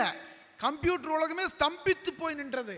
அந்த நேரத்திலே அற்புதமாக அதற்கு உழைத்து கொடுத்தது இந்திய இளைஞர்கள் என்பதை மறந்துவிடக்கூடாது. நடுவர்களே, முடியை பற்றி பேச அவர்கள் முடிவோடு இருக்கிறார்கள். நான் இந்திய இளைஞரின் மூளையை பற்றி பேச வந்திருக்கிறேன் என்பதை இங்கே நான் குறிப்பிட விரும்புகின்றேன். சேலத்தில் ரிபோத்னு ஒரு பையங்க அற்புதமா ஒரு சேட்டலைட் வடிவமைக்கிறார். நாசாவே வியந்து பார்க்கின்றது. ஏன் தெரியுமா? அதனுடைய எடை வெறும் 750 கிராம். நாசா கூப்பிட்டு அவனை கௌரவப்படுத்தி இதுக்கு ஒரு பெயர் வைப்பாங்கிறார். அப்போ அவன் சொன்னான், என்னுடைய இந்திய தேசத்தினுடைய என்னுடைய கனவை நிறைவேற்றிக் கொண்டிருக்கின்ற கலாம் ஐயாவுடைய பேரை வைத்து கலாம் சாட்னு பேரை வச்சு நாசா அனுப்பிச்ச சேட்டலைட்டோட அந்த சேட்டலைட்டை அனுப்பிச்சான்னா நம்மளுடைய இந்திய இளைஞர்களை பற்றி நீங்கள் என்ன நினைக்கிறீங்க? நம்பிக்கை தரவில்லையா? ஒவ்வொரு துறையிலும் பார்த்தீங்கன்னா உண்மையாகவே அவன் துறையாக இருந்து கொண்டிருக்கின்றான். என் தாத்தா அடிமை இந்தியாவில் வாழ்ந்தார். என் அப்பா சுதந்திர இந்தியாவில் வாழ்ந்தார். நான் வளரும் இந்தியாவில் வாழ்ந்து கொண்டிருக்கின்றேன். என் மகன் நிச்சயமாக வல்லரசு இந்தியாவில் தான் வாழ்ந்து கொண்டிருப்பான் என்கின்ற நம்பிக்கையை அவன் விதித்து கொண்டிருக்கிறான் என்பதை சொல்லி இன்றைய காலகட்டத்தில் நம்மளுடைய இளைஞர்கள் சமுதாயம் நிச்சயமாக நம்பிக்கையைத்தான் விதித்து கொண்டிருக்கின்றது. எண்ணிக்கையை பற்றி எண்ணிக்கொண்டிருப்பவர்கள் தான் கவலைப்பட்டு கொண்டிருப்பார்கள். நல்ல எண்ணங்களோடு இருப்பவர்கள் நம்பிக்கையை பற்றி தான் சிந்திப்பார்கள் என்பதை சொல்லி நல்லதொரு வாய்ப்புக்கு நன்றி கூறி விடைகிறேன். நன்றி, வணக்கம். இளைஞர்கள் எவ்வளோ நம்பிக்கையோடு இருக்காங்க அப்படிங்கிறதுக்கு அப்துல் கலாம்கிட்டேருந்து உதாரணத்தை சொல்லி நினைவுபடுத்துகிறாங்க. மீண்டும் அவருக்கு ஒரு நல்ல ஒரு கைத்தட்டலை கொடுக்கணும். இதெல்லாம் மறுத்து பேசணும். வாங்க சார், திரு மனோஜ் அவர்கள் உங்களது கைத்தட்டல் கிடையிலே. என் பேர் கனகராஜ். நான் கோயம்புத்தூர் கவுண்டம்பாளையத்தில் முதியோர் இல்லம் நடத்திட்டு வரேன். இங்கே பார்த்தீங்கன்னா படுத்த படிக்க இருக்க நோயாளி மட்டும்தான் வச்சு பார்த்துட்ருக்கேன். இங்கே 25 பேர் இருக்காங்க. அதில் 15 பேருக்கு சார்ஜ் பண்ணி இருக்கவங்ககிட்ட வாங்கி இல்லாதவங்களுக்கு ஹெல்ப் பண்ணிகிட்ருக்கேன், உதவி பண்ணிகிட்ருக்கேன். ஒரு 8 பேர்த்த நான் இலவசமாக இங்கே வச்சு பார்த்துட்ருக்கேன். மேலும் பார்த்திங்கன்னா நான் 5 வருட காலமாக மாற்றுத்திறனாளிக்கு உதவி செஞ்சுட்டு வரோம். கடந்த தீபாவளி அன்னைக்கு நாங்கள் பாபா அறக்கட்டளையும் லட்சியம் சீட் ஃபண்ட்ஸும் வாராகி சித்தர் அறக்கட்டளை எல்லாம் சேர்ந்து 108 மாற்றுத்திறனாளிக்கு தீபாவளி சீர் கொடுத்தோம். வேட்டி சேலை சட்டை இனிப்பு காரம் அரிசி மளிகை சாமானாக கொடுத்தது. 70 குடும்பத்துக்கு தொடர்ந்து நாங்கள் சேவைகள் பண்ணிட்டு வரோம். இதில் காலபைரவி அறக்கட்டளையும் இணைந்து அங்குமர அறக்கட்டளையும் இணைந்து நாங்கள் பல உதவிகளை செய்து வந்துட்டுருக்கோம். மேலும் நாங்கள் மாற்றுத்திறனாளிகளுக்கு நிறைய நலத்திட்ட உதவிகளை செய்ய இருக்கிறோம். வணக்கம். ஸோ அதே மாதிரி நான் நெல்லை சுப்பையா சார் என்னோட அணியில் தான் இருக்கார் அப்படிங்கிறதுக்கு ஒரே ஒரு உதாரணத்தை ஃபஸ்ட்டு சொல்லிக்கிறேன். ஏன்னா அவர் சொன்னார், இன்றைக்கி ஏன் குழந்தைங்கள்லாம் ஸ்கூலுக்கு அழாமல் போகிறாங்க அப்படின்னா, நல்லா அழகழகாக டீச்சர் போட்டிருக்காங்க, குழந்தைங்க அழாமல் போகிறதில்ல, அதனால் நானும் என் குழந்தைய கொண்டு போய் விடுறேன்னாரு. அந்த அணியில் நானும் இருக்கமையா, நானும் அதே வேலையை தான் சிறப்பாக செஞ்சு கொண்டு இருக்கிறேன். அதனால் அவர் இப்போலேருந்து என் அணியில் வந்துட்டார் அவர். ஸோ அதில் மாற்று கருத்து இல்லை. அதே மாதிரி எதிரணியை சார்ந்தவர்களுக்கு வணக்கம். நீங்கள் எல்லோரும் பாவம் ரொம்ப நேரமாக நம்பிக்கை நம்பிக்கை நம்பிக்கை நம்பிக்கைங்கிறாங்க. அங்கே என்னென்னா நம்ம பசங்க பிள்ளைங்கோங்கிறாங்க. விட்டா ஃபயர் விட்றாங்களாம், தலையில் இந்த ஜீன்ஸை கிழிச்சுக்கிறாங்களாம் சைடில். அதுலேயும் அந்த வண்டி ஓட்டுவாங்க பாருங்கள், ஒரு ஸ்டைலு. அப்படியே வண்டி சைடில் தரையில் தேயுதா இல்லை படுத்துட்டு தான் போகிறாங்களானே தெரியாத அளவுக்கு ஒரு நம்பிக்கைன்னா பாருங்களேன். உங்கள் நம்பிக்கை என்ன? ஒரு நம்பிக்கை. காற்று மேலே, காற்று கீழே, காற்று சைடில், காற்றெல்லாம் நாற்று அடிக்குது தான் பாட்டு. அதில் இளவுன்னு தெரில. அதுவும் நம்ம பின்னாடி காரில் போகும்போது நம்மளுக்கே விட்டு மோதி தூக்கிடலாமான்னு தோணும். ஆனால் பண்ண முடியாது. ஏன்னா பின்னாடியே போலீஸ் ரெடியாக இருக்கும் நம்மளை பிடிக்கிறதுக்கு. வேற வழி இல்லை. ஏன்னா இன்னைக்கு அதுதான் நம்ம நம்பிக்கை. ஒரு பாட்டு சார், எப்போ வந்த பாட்டு, அதை மறுபடியும் கொண்டு வந்து அபிராமியே தாலாட்டும் சாமியே நான் தானே தெரியுமா, சிவகாமியே சிவனில் நீயும் பாதியே அதுவும் உனக்கு புரியுமா, அபிராமி லாலியே லாலி லாலியே. 7 லட்சம் பேர் இந்த பாட்டுக்கு ஆடிருக்கானுங்க சார். இந்த ஒரு பாட்டுக்கு ரீமிக்ஸ் பண்ணுறோங்கிற பேரில் அவன் போட்டு அப்லோட் பண்ணி ஏற்றிருக்கான் தெரியுங்களா. இப்படி மோகத்தில் இருக்காங்களே. அதுதான் நம்பிக்கை சார், அதுதான் நம்பிக்கை, அதுதான் நம்பிக்கை, வேறு எதுவுமே இல்லை. இப்போ சார் சொன்னார் இன்டர்நெட் இல்லைன்னா எல்லாம் படிக்கிறாங்க இது பண்ணுறாங்க. இன்டர்நெட் இல்லைன்னா உயிரே போயிடுது இன்னைக்கு. ஏன்னா இன்னைக்கு வாழ்க்கையே சப்ஸ்கிரைப் கவுண்ட்டு தான், சப்ஸ்கிரைப் எண்ணிக்கை தான். இன்னைக்கு எனக்கு எத்தனை லைக் வந்துச்சு, நான் இன்னைக்கு வண்டி ஓட்டினேன் எத்தனை லைக் வந்துச்சு, நான் இன்னைக்கு பாத்ரூம் போனேன் எத்தனை லைக் வந்துச்சு, நான் இன்னைக்கு நடந்து போனேன் எத்தனை லைக் வந்துச்சு, யூடியூப்பில் எத்தனை பேர் என்ன பார்த்தான், ஸ்டேட்டஸில் எத்தனை பேர் பார்த்தான். யார் என்ன நம்பிக்கை, எல்லாம் எண்ணிக்கை தான். என்ன இன்னைக்கு எத்தனை பேர் பார்த்தோம், அது மட்டும்தான் இன்னைக்கு வாழ்க்கையாக நடந்துகிட்டு இருக்கு. ஸோ இதுதான் இன்னைக்கு எண்ணிக்கையாக போயிட்டு இருக்கு. ஒரு விஷயத்தையும் சார் சொன்னார், சிறந்த உதாரணம் கொரோனா காலத்தில் ரொம்ப அழகாக உதவி பண்ணாங்க இந்த காலத்து இளைஞர்கள். அதை நாங்கள் கண்டிப்பாக ஒத்துக்கிறேன். ரொம்ப அழகாக ஹெல்ப் பண்ணாங்க. எந்த அளவுக்கு உதவி பண்ணாங்களோ அந்த அளவுக்கு உபத்திரமும் பண்ணாங்க. நீங்கள் எல்லாம் மறந்துருக்க மாட்டீங்கன்னு நினைக்கிறேன். பாலிமர் நியூஸில் புதிய தமிழில் போட்டாங்க, ட்ரோனை விட்டு துரத்திக்கிட்டே இருந்தாங்க. இந்த பார் கொரோனா வருது பார் உன் இந்த பார் மேட்ச் விளையாடுறது என்ன, லாக்டவுன் போட்டால் போய் மேட்ச் விளையாடுறாங்க. இதுதான் நம்பிக்கையா, இதுதான் உங்கள் நம்பிக்கையான்னு எனக்கு தெரியல. அந்த எண்ணிக்கை பாருங்க, அந்த மேட்ச் விளையாண்ட கவுண்ட்டு போய் அங்கங்கே கிரிக்கெட் விளையாண்டுக்கிட்டு. போலீஸுக்கு பெரிய வேலையே என்னன்னா கொரோனாவை தடுக்கிறது இல்லை, வெளியே யாரும் வர, இவனுங்க எங்கெல்லாம் போய் கிரிக்கெட் விளையாடுறானுங்க, எங்கெல்லாம் போய் இது பண்ணுறாங்க அப்படின்னு. அதே மாதிரி சார் சொன்னார், குழந்தை குவா குவான்னு கத்துதுன்னாரு. இப்போ என்னன்னா எண்ணிக்கை கோட்ருன்னு கத்துது. என்ன பண்ணுறது, அதுதான் இந்த காலத்து எண்ணிக்கை, அதுதான் சார் உண்மை, அதுதான் நடைமுறை. இங்கே வந்து அந்த நம்பிக்கை போயிடுச்சு. அது பனிக்கூடத்துல தண்ணியிலே ரொம்ப நாள் இருக்கா, அதனால அப்படி இருக்கும். அது கூட இருக்கலாம். ஆக்சுவலாக முன்னாடியெல்லாம் பார்த்தீங்கன்னா குழந்தைங்களை நம்பலாம். குழந்தைங்களை நான் சொல்ல வேணாம், எனக்கு முன்னாடி இருந்தவங்கலாம் பெற்றோர்கள் சொல்லதை கேட்க வேண்டும் அப்படிம்பாங்க. கேட்டாங்க கொஞ்சம் பேர். அடுத்தது ஆசிரியர்கள் சொல்லதை கேளுனாங்க, கேட்டாங்க. இன்னைக்கு எவன் வேணா சொல்லு, நான் என் ஃப்ரெண்டு சொல்கிறதான் கேட்பேன். அதுதான் நம்பிக்கை. நீ பெற்றவெல்லாம் கேனப்பைய, நீ சொல்கிறதெல்லாம் எல்லாம் பொய், என் ஃப்ரெண்டு சொல்கிறதான் நம்பிக்கைங்கிறாங்க. ஆனால் இதுதான் வந்து நம்பிக்கையா சார்? இதுதான் நம்பிக்கையா? இது நம்பிக்கையே இல்லை. நம்ம என்ன சொன்னாலும் நல்லதாக தெரியறதே இல்லை. இன்றைக்கி இருக்கிற சமுதாயத்தை பொறுத்த வரைக்கும் நீங்கள் இருக்கிற அத்தனை பேருக்கும் குழந்தைங்க இருப்பாங்க, அத்தனை பேருக்கும் இந்த பிரச்சனை இருந்திருக்கும். உண்மையிலே சொல்லணும்னா 10 விஷயத்தில் ஒரு விஷயம் ஒத்துக்கலாம், மிச்சம் 9 விஷயம் அவங்க ஃப்ரெண்டு சொல்கிறதான் கேட்குறாங்க. அதுதான் உண்மை, நிதர்சனமான உண்மை அதுதான். இன்னும் அதை யாரும் எக்ஸ்பீரியன்ஸ் பண்ணலன்னா இனிமேக்கு எக்ஸ்பீரியன்ஸ் பண்ணுவீங்க. ஏன்னா நீங்கள் பண்ணியிருப்பீங்க, இன்னுமேக்கும் பண்ணுவீங்க கண்டிப்பாக அதை. ஸோ அதே மாதிரி சோஷியல் ரெஸ்பான்சிபிலிட்டி அதை சொல்லணும். அதுதான் இன்றைக்கி நம்ம ஹெட்டிங்கே, அதுதான் சமூக நலன். இதில் வந்து என்ன இருக்காங்க இந்த சமுதாயத்தில், இவங்க நம்பிக்கையா இல்லை இவங்க எண்ணிக்கையா அப்படின்னா. ஏன் நான் மறுபடியும் எண்ணிக்கைன்னு சொல்கிறேன்னா, இவங்களோட களமாடல் எல்லாமே பார்த்தீங்கன்னா சமூக என்ன சொல்கிறது, அந்த சோஷியல் மீடியாவில் மட்டும்தான் இருக்குது. ஃபேஸ்புக்கில் எத்தனை லைக்கு போட்டோம், எனக்கு வந்து தெருவில் ஒரு பிரச்சனை, அதை நான் ஃபேஸ்புக்கில் தான் சொல்லுவேன், ஆனால் வெளியே வந்து சொல்ல மாட்டேன். ஏன்னா சொன்னால் என்ன கடிச்சு தின்றுவாங்களா எனக்கு தெரியல. இதுதான் உங்கள் நம்பிக்கையின் வரலாறா? நம்பிக்கைங்கிறது என்னன்னா, உன்னோட பேச்சிலையும் உன்னோட செயல்லையும் நம்பிக்கை இருக்கணும். நீ எடுத்து வைக்கிற ஒரு அடியிலையும் நம்பிக்கை இருக்கணும். அதை நீ வீட்டுக்குள்ளே உட்காந்துட்டு ஒர்க் ஃப்ரம் ஹோம் மாதிரியே கேட்டகரியில் என்ன பண்ணுறீங்க, ஒரு போஸ்ட்டை போட்டுக்கிட்டு வாழ்க்கை அதோட முடிஞ்சேன், என் கருத்தை தெரிவிச்சிட்டேன் அப்படின்னா அது வந்து இந்த காலத்து நம்பிக்கை ஒத்தே வராது. சார் சொன்ன மாதிரி அதிக இளைஞர்கள் கொண்ட நாடு இந்திய நாடு, இந்திய பாரத நாடு அதிக இளைஞர்கள் கொண்ட நாடு. அதே மாதிரி இந்த பாரத நாடு இன்னும் எல்லா வல்லரசு நாடையும் தாண்டி நம்ம முதல் இடத்துக்கு போகணும்னா இந்த எண்ணிக்கையிலேருந்து கொஞ்சம் பேராச்சும் நம்பிக்கைக்கு போகணும். இப்படி கத்துறதுனால கொஞ்சம் பேராச்சும் நம்பிக்கைக்கு போவாங்க அப்படின்னு நினைக்கிறோம். அப்படி போனாங்கன்னா கண்டிப்பாக இதை விட பெட்டராக இருக்கும் ஆக்சுவலாக. ஸோ இது கண்டிப்பாக அப்துல் கலாம் சார் சொன்ன மாதிரி கனவு காணுங்க அப்படின்னு சொன்னீங்க சார், ரொம்ப சரியான விஷயம். ஆனால் இன்றைய இளைஞர்களோ என்ன கனவு காண்றாங்கங்கிறது, கண்ணை மூடுனா ஆஹா நாளைக்கு இந்த பிளாசோ வாங்கலாமா, ஆஹா நாளைக்கு இந்த பியூட்டி பார்லர் போகலாமா, இந்த கையில் மெகந்தி போட்டால் எப்படி இருக்கும், இது பொண்ணுங்களோட கனவாக இருக்குது. பசங்களோட கனவு அது இன்னும் வேறு ரகமாக இருக்குது. நம்ம அடுத்தது எந்த ஊர் போகலாம், எப்படி ஊர் சுற்றலாம், என்ன பண்ணலாம், இதுதான் இருக்குது. அன்றைக்கி ஏதோ சொன்னாங்க, இப்போ சென்று வா மகனே வென்று வா அப்படின்னா, இன்றைக்கி நீ வென்று வான்னு சொன்னாலும் இருங்க நான் ஃபஸ்ட்டு என் ட்ரிப்பை முடிச்சுட்டு வரேன் அப்புறம் வெல்லலாம் அப்படிங்கிறது தான் இன்றைக்கி இருக்கிற இளைஞர்களோட காலமாக இருக்குது. இதை கண்டிப்பாக மாறணும், இது கண்டிப்பாக மாறணும். இறங்கி களத்தில் இங்கே இருக்கிற இளைய சமுதாயம் இறங்கி களத்தில் என்றைக்கு பேச ஆரம்பிக்கிறாங்களோ அன்னைக்கு தான் கண்டிப்பாக இது எண்ணிக்கையிலேருந்து நம்பிக்கையாக மாறுங்கிறது என்னோட ஆணித்தரமான ஒரு கருத்தாக இருக்குது. வாய்ப்பு அளித்த அனைவருக்கும் மிக்க நன்றி. ரொம்ப சிறப்பாக பேசினார் அவர். இன்றைக்கி இருக்கக்கூடிய பெண்கள்லாம் வந்து பியூட்டி பார்லர் அப்படிங்கிற மோகத்தில் அவங்க இருக்காங்க அப்படின்னு அவர் சொல்லியிருக்கார். என் ஒய்ஃப் சொன்னால் நான் வந்து ப்ளீச்சிங் பண்ண போகிறேன் அப்படின்னா, நான் சொன்னேன் நம்ம வீட்டிலே ப்ளீச்சிங் பவுடர் இருக்குமா, யூஸ் பண்ணினா நல்லா பளிச்சுன்னு மாறும் அப்படின்னு. அந்தமாரி பெண்கள் வந்து புற அழகுக்கு தான் அதிக முக்கியத்துவம் கொடுக்குறாங்க அப்படிங்கிறத அவர் சொல்லியிருக்கார். கொஞ்சம் சுமாராக இருந்துடக்கூடாது, கண்ணில் ஒரு மைய போடுறது, அப்படி ஒரு ரீல்ஸாக போடுறது, இப்படி ஒரு ஸ்டேட்டஸாக போடுறதுன்ட்டு இன்றைக்கி பெண்கள் முழுக்க இன்ஸ்டாகிராம்லேயும் ரீல்ஸ்லேயும் ஃபோட்டோ ஷூட்லேயும் தான் இருக்காங்கன்னு வருத்தப்பட்டிருக்கார். இதுக்கெல்லாம் ஒரு பெண் தான் பதில் சொன்னால் சரியாக இருக்கும். வாங்க திருமதி மெய்ஸ்ரீ அவர்களை உங்களது கைத்தட்டலுக்கிடையே அழைக்கிறேன்.